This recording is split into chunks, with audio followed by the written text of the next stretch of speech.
குருத்தோலை ஞாயிறு என்றால் என்னன்னு தெரியுமா? அது ஒரு சாதாரண நாள் இல்ல. அது ராஜாவை வரவேற்ற நாள். ஆனா அந்த ராஜா குதிரை மேல இல்ல. ஒரு எளிய கழுதை மேலே ஏறி வந்தார். ஆடம்பரம் இல்ல. அரசாட்சி இல்ல. ஆனா அன்பு மட்டும் நிறைந்திருந்தது. மக்கள் தங்கள் உடைகளை பரப்பினார்கள். குருத்தோலை கிளைகளை அசைத்தார்கள்.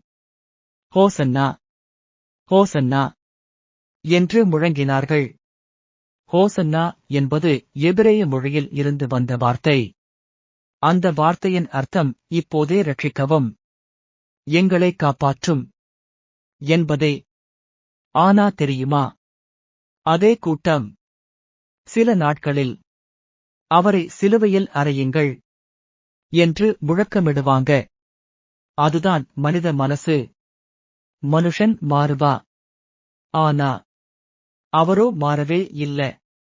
நம்ம பாவங்களுக்காக அந்த பாதையை தெரிந்தே நடந்தார். அதனால்தான் குருத்தோலை ஞாயிறு ஒரு வரவேற்பு நாள் மட்டும் இல்ல, ஒரு பலி பாதையின் ஆரம்பம்.